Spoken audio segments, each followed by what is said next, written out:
Hi, everyone, and welcome to Trades of the Week with myself and no other than Keith Sullivan. Now, today we have some really exciting things. I think I say that all the time. We have a lot of very interesting things to share today because the markets have been really falling. And the question, of course, is, will it fall more? And you will find out today. But before we dive in, we have a very important announcement to make, and that is that we have a free one-day event on the 5th of March. And that's going to be a whole day, 10 a.m. to 6 o'clock, with no other than Marcus DeMaria. He's going to take you through everything you need to know to get started with stocks. So you're going to get an amazing introduction. And did I mention it's completely free? So do take this opportunity to learn from one of the world's best. That's the 5th of March for a whole day, 10 a.m. to 6 p.m. in the evening. Now, do make sure you register on the link below, and we only have a limited amount of seats, so make sure you grab yours straight away. So that being said, let's jump into it.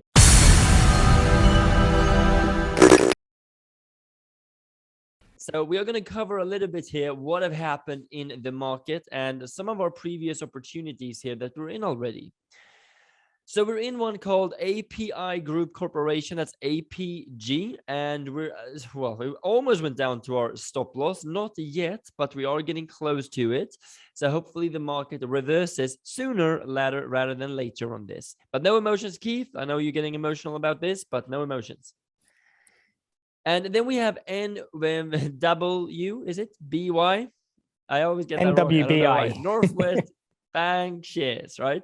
And this is heading up. We're bidding profit on this. We're going to wait until we get a 1% in profits, and then we're going to move our stop loss. But one of the ones we placed a week or so ago was MG. So that's Warner Music Group, and that's just been falling down. So that's no trade for us. So we're canceling this. So press the X, cancel the order. We're out of that. And before we jump into the two new ones we're adding, because we're around break even on the TXRH, but before we jump into the two new ones we're adding today, what is happening in the market? Will we see all hope fade, Keith, or is there hope? Well, there's always hope. There's always hope. We'll never see all hope fade. But we are seeing a bit of a bearish movement in the market over the last few weeks. Now, the news, once again, in regards to the economy, it feels like we're regurgitating the same information. It's all about inflation, interest rates, CPI, PPI. So the first thing that we're going to look at is PPI. And this is the amount that it costs for businesses to create products. And PPI is actually increased by 1%. So to us, it doesn't look like a lot. But to a company and in regards to their margin, a 1% increase is pretty substantial. Okay, so it means that they are paying more now to produce products.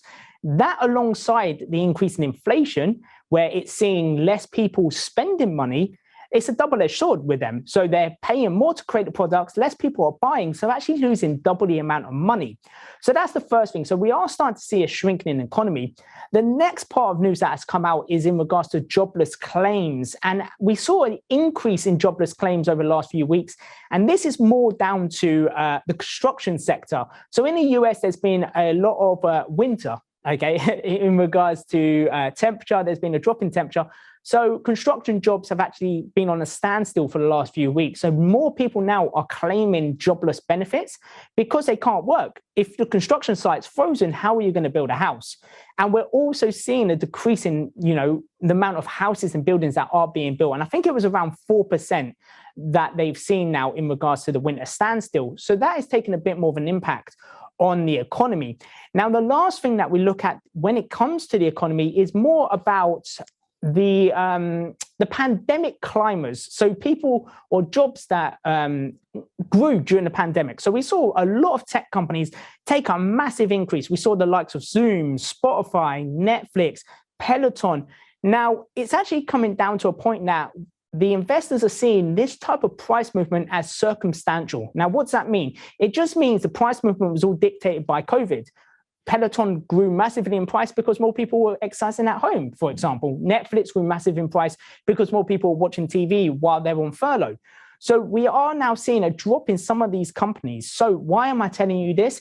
It's all about just making sure you read the fundamentals of the company and know that Okay, short term, they've had a pump, but longer term, they are fundamentally strong for you to invest your money. Remember, we want to get into companies that cannot go to zero.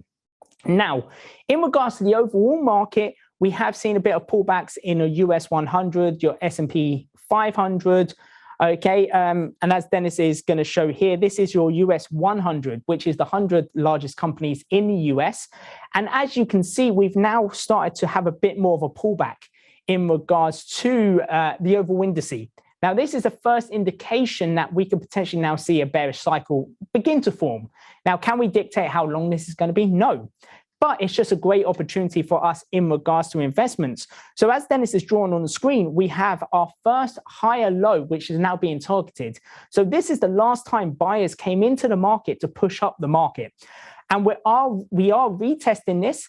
And if we start seeing breaks below that, we can then look at retesting the next higher low, which is around, I think, what is that? 129,000, I believe. No, 12,900. Shows I can't read a chart, but so it's around 12,900. So let's just say 13,000. That's going to be the next target point if we break this short-term level of support.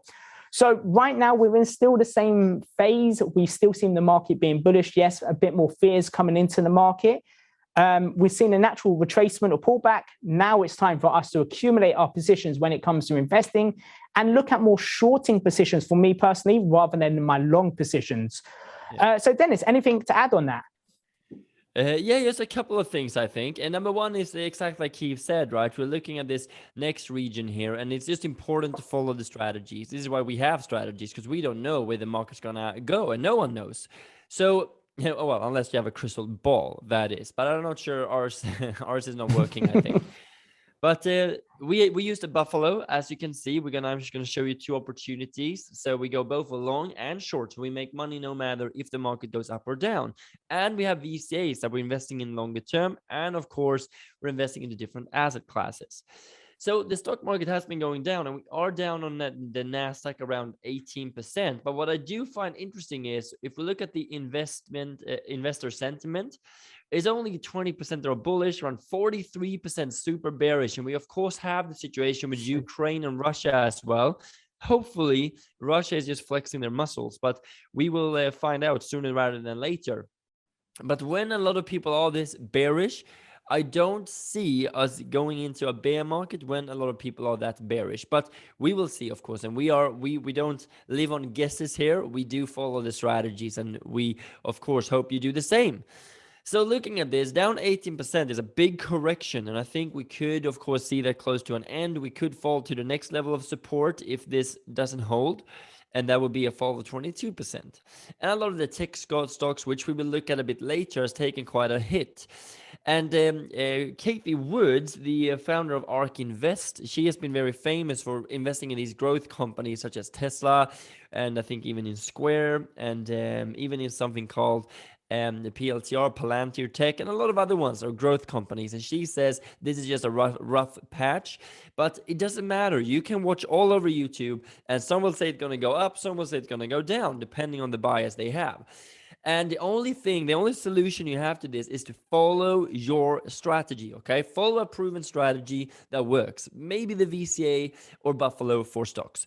Now, let me ask you this, though. So comment below. Are you following a strategy? And if so, which one? And is it working well? Please comment below so we can find out. And hopefully, you're following the strategy that we teach as well. So that being said, let's look at the two new opportunities here. So we're looking at KRC. We're already into upward trending one. So we're adding, first and foremost, a downward trending one. Kilroy Realty Corporation, in case the market does decide to fall lower. So we're adding an entry here. We have a really good risk-reward ratio. We have a good reversal candle that we do like. So let's hope this just goes down.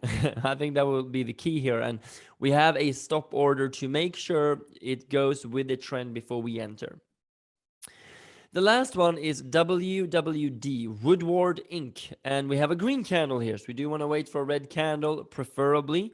But that's why we have our order a bit below. So it does go down, so it can take us in there. So these are the two options we are looking at the moment. So that being said, right, do make sure you comment below. Are you taking advantage of these? I'm going to show the results a bit later, and I hope you're getting a similar or the same results as we are. So let's move on to cryptos then. There's a lot of exciting things happening in cryptos as well. And let's start with some analysis of Bitcoin. So we have drawn a lot of lines here. I think we can remove a couple here, I think. But we have, as you can see, we have broken this downward trending line. We spoke about that a couple of weeks ago. And it could be that we're targeting the region of 30,000 again, or maybe this will be the case that we are actually, this could be the case, of course, who knows, but we could be going down to this trend line and then go higher or something like that. It does depend on the stock market as well, since they have been going a bit hand in hand, the stock market and crypto market.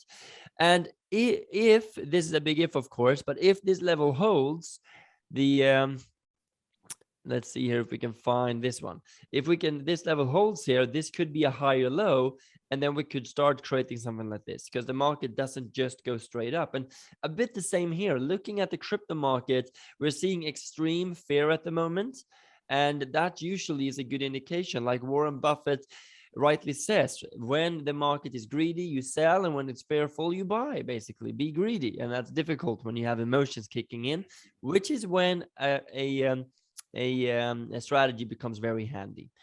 So with Bitcoin, we are still bullish, of course, longer term. And zooming out a bit, I think that's important to do. Zooming out, we can see that we're still looking at the weekly chart here, that every candle is 1 week.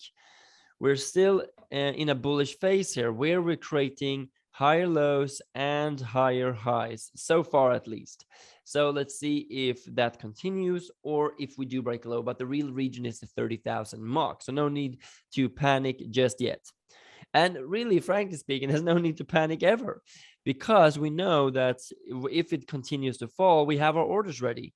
So we're entering at the 50, then the 60, then the 70, then the 80, and then the 90. And lastly, we don't think it's going to go that far, but we are prepared for it. That's the whole thing here. We need to be prepared for the unexpected.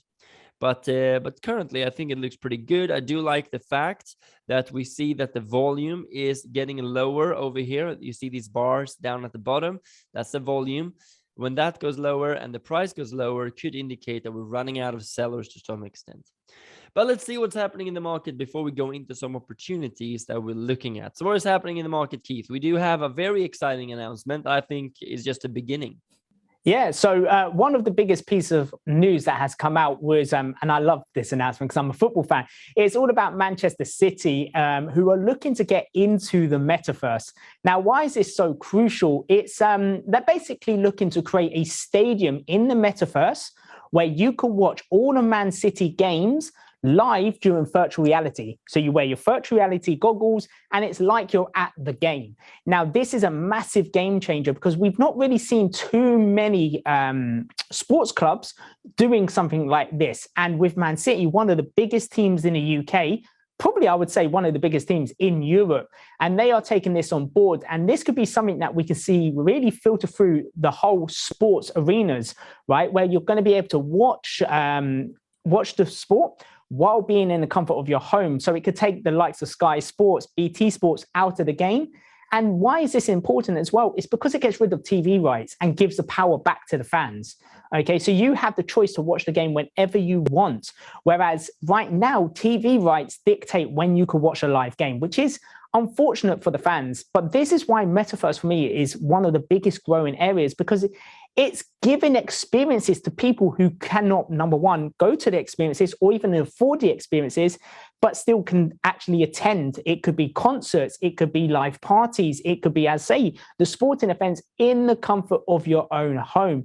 So I'm really, really bullish on Metaverse there, Dennis. And I think this is a great piece of news. Now, disclaimer, if Arsenal does this, it's changing the game. Okay, if Arsenal does this, the game changes. And I'm not saying that because I am an Arsenal fan. Well, I might be saying it because I'm an Arsenal fan, but still, I think it's a great little step in regards to Metaverse and virtual reality.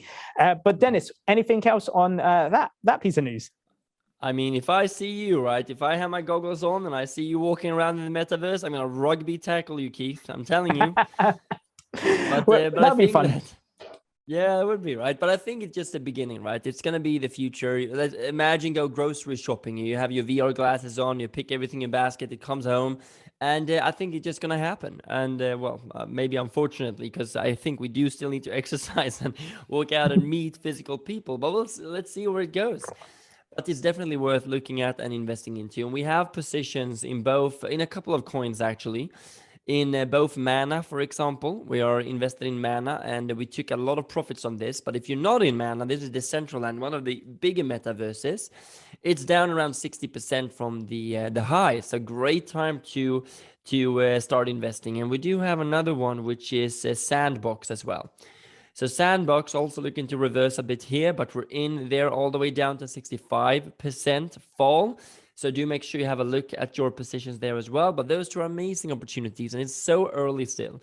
And just know, right? And you feel, oh, this is taking forever. We're down so much. This sucks. Great. But in 2017 and 18, we've been through bear markets, and when we were down 70-80% on some of our positions, we were the same. We're human. We were thinking, oh, is this ever gonna change? But the answer is yes, it will change.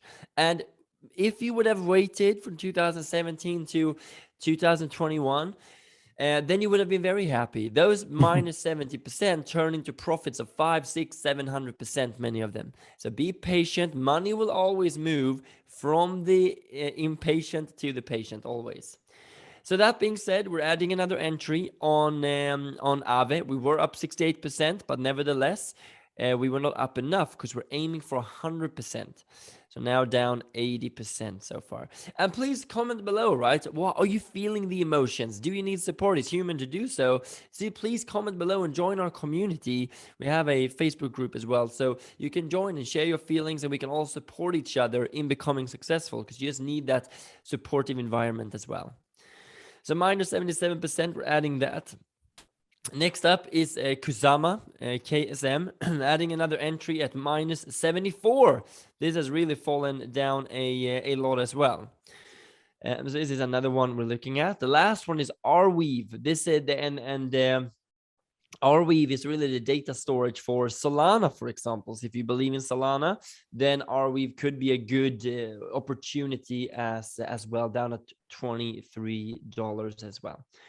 And the one we're adding this week is the Engine Coin. So we were up 200% on this, but now I think it's time to build another position, because Engine Coin, we think gaming, metaverses, VR, AR, everything that's called is going to be huge. And Engine Coin could be a substantial part of that, because it's kind of I would say an ecosystem, but a platform for games and all this development. So Engine Coin, very exciting project, minus 70% using the small cap strategy that we have. And now I think it's great to enter the first time again and just start averaging down. So when it goes up, you milk the cow, right? Moo. And then when it goes down, you keep adding to your positions. Very important. So last but by no means least, some people do argue that the bull market is over, and we are not among them. But we might need to wait a bit, right? I do think we do see a consolidation phase on Bitcoin, and we might be waiting for a while, absolutely. But we do think until this level is broken here, then we absolutely are positive that the possibilities are high that we will have another leg up. And that's what we're loading for. We're just using the strategies, and that's what we are doing at the moment. And as soon as that changes, then you will be the first to know, as soon as our view changes, because you need to be able to adapt in the market as well. So that being said, let's jump over to the last section, which is the VCA, and really not much to say there. The market, as you saw, has been heading down quite a bit. We have been moving a stop loss on Barrick Gold, right? Gold and silver miners has really rallied, which is awesome. The importance of being diversified. Do make sure you have a little bit of tech stocks, a little bit of gold and silver, a little bit of cryptos, and then one market moves up when the other one moves down. So Barrick's Gold, we put a stop loss at 15%. And then we have Vail that fell down. We took 25% on that. We just kept raising our stop loss. And now we finally got out of it with a 25% profit. Let me hear that moo, Keith. Moo. Excellent. Very nice. Very nice. And then we have Intel as well. Another entry on that, minus 34%. So that's great. So we're adding to that position as well. And we're adding one new today, and this is Moody's Corporation. And before we have a look at the numbers here, well, let's have a look at the numbers. And minus 20%, we think Moody's, MCO, that's Mama, Conrad, and Oprah. Looks exciting. And what would you say about Moody's, Keith? So in regards to Moody's, it's one of the financial data companies which can help investors find out data from, okay, what are the fundamentals of the company? It's more the economical side. So what is the balance sheets? How much money is coming in? Where is their debt? But one of the biggest things Moody does is also shows with companies with high debt, are they able to pay back their debt sufficiently? Okay, without any troubles. And that goes by the Moody credit scores. So I think fundamentally Moody's is really, really strong. Okay, yes, we are seen as part of the S&P 500. It's got a good market cap. It's an overvalued PEG ratio, which is natural for bigger blue chip companies. Debt is a bit high. I'm not going to sugarcoat it. Debt is a bit high, but it is decreasing longer term, which is great. But one of the things that I really like is, number one, sales. Sales have been increasing since 2016. So it's gone from 3.6 billion up to 5.37 billion. We are seeing earnings per share increase also. So it went from 1.38 billion to 9.48 billion. And then one of my favorites is the return on assets, equity, and investment. Now, the return on equity is really, really high, showing that the company is effective at using investors' money to then generate new equity, so increase their book value. So I think overall, really, really strong fundamentally, has massive potential. Okay, and the predictions for the next year, once again, is relatively large. So they are saying that potentially now we're going to see the company taking their next step in regards to the profits they're making on their top line or bottom line. Sorry. Yeah, absolutely. In the margin here as well. They have a great profit margin as well, as Keith also mentioned there. So down 20%, we think is a good opportunity. So do make sure you comment below. What do you think about Moody's? Do you think it's a good opportunity, or do you think Keith is way out of line here? And but we do think it's a good opportunity here, so we think it's worth going into. And we see with the overall market down a lot, Moody is still intact in its upward trend, and every single dip, if we say so, has been a great buying opportunity in Moody's. And we think as a first entry, important, follow the VCA strategy, first entry, we think it looks exciting. So before we wrap this up for today, let us jump over to the results. Now, 22nd of February, and we only took a little bit of profit here on Vail, on the VCAs. We're up to 860% on the money invested. Buffalo still strong at 59.5%. Cryptocurrency with CCA 1,460, and small cap 4,320% on the money invested.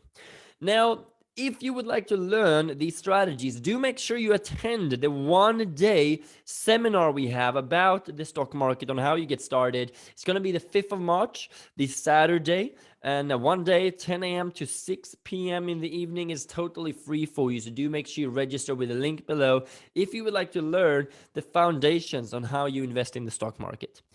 And that being said, we do hope that you enjoyed Trades of the Week this week. And let's see what happens in the next week, right? Because will the markets go up? Will they go down? What opportunities will we be adding? And we will be here to make sure you get the latest news directly to you. So make sure you hit that subscribe button, the alarm bell, so you get the notifications, and like the video and comment below if you enjoy to watch these videos as well.